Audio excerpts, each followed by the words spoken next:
Los discípulos de Jesús.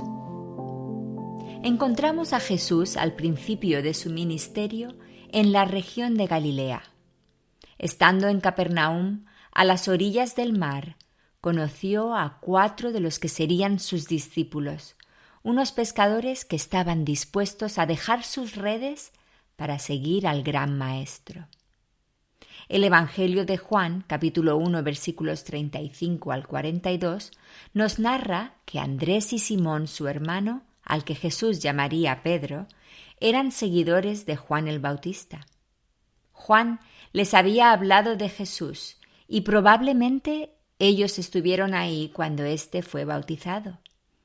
Nos dice el texto que cuando vieron a Jesús pasar, Juan les dijo: «He aquí el Cordero de Dios», aquel al que había bautizado, al que Dios había identificado como el Cordero de Dios, el que había de venir a quitar el pecado del mundo, estaba ahí, delante de ellos. Nos dice Mateo que estando Andrés y Pedro recogiendo las redes, el Señor Jesús les dijo: «Venid en pos de mí, y os haré pescadores de hombres». Ellos entonces, dejando al instante las redes, le siguieron. Estaban también en la orilla Juan y Jacobo, hijos de Zebedeo, los cuales estaban con su padre en la barca, remendando las redes.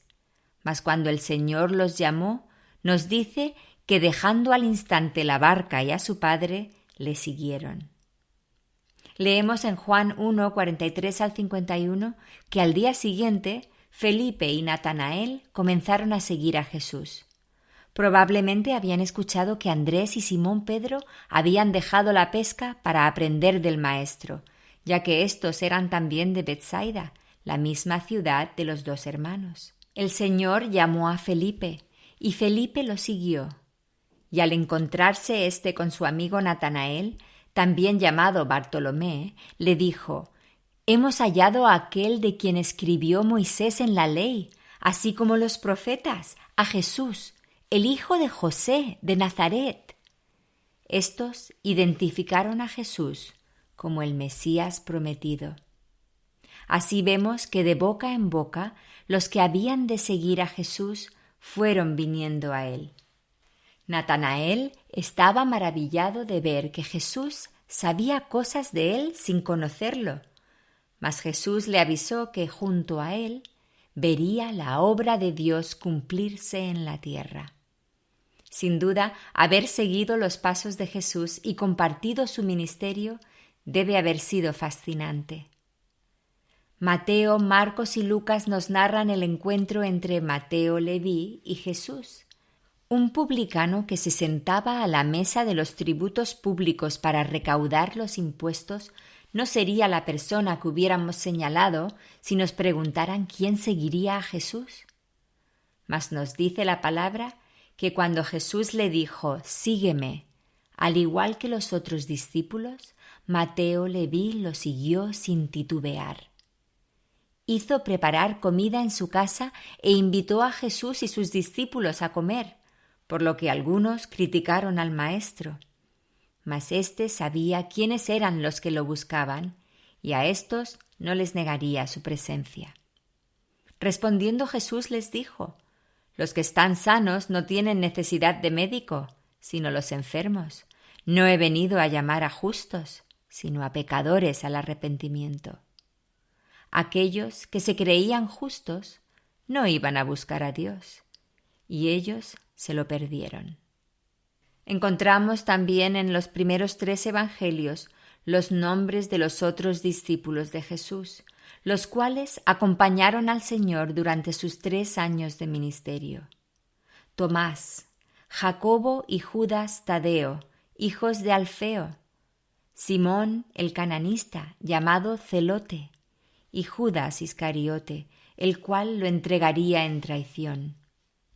Marcos nos narra que Jesús llamó así a los que él quiso y vinieron a él, y estableció a 12 para que estuviesen con él y para enviarlos a predicar y que tuviesen autoridad para sanar enfermedades y echar fuera demonios.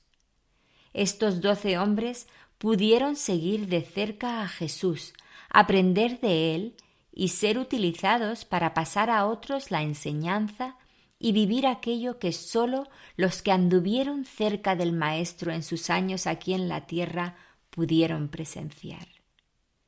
Pero aunque apóstoles fueron pocos, los seguidores de Jesús aún podemos aprovechar sus enseñanzas gracias a la palabra dada a través de sus apóstoles y otros escogidos por Dios. Al leer la enseñanza y los milagros que acontecieron durante esos 3 años en Galilea, imaginemos cómo sería estar ahí, escuchar su voz y participar del ministerio del Mesías. Cuando Jesús oró por sus discípulos en Juan 17, no solo oró por aquellos que habían estado con él en Galilea, sino por todos los que habrían de creer a través de los siglos. Aquel que quiere ser su discípulo debe atender a la voz del Maestro. Juan 8:31 dice: «Si vosotros permaneciereis en mi palabra, seréis verdaderamente mis discípulos». Yo quiero ser también discípula suya. Estás escuchando Reflejos de su Gloria, un programa que tiene como objetivo compartir las enseñanzas de las Escrituras, celebrando la gloria de Dios al conocerle más y mejor. Te animo a indagar conmigo, comenzando con un viaje a través de la Biblia, viendo no solamente la historia, sino descubriendo a la persona del Mesías, reflejada en las páginas de las Escrituras de principio a fin.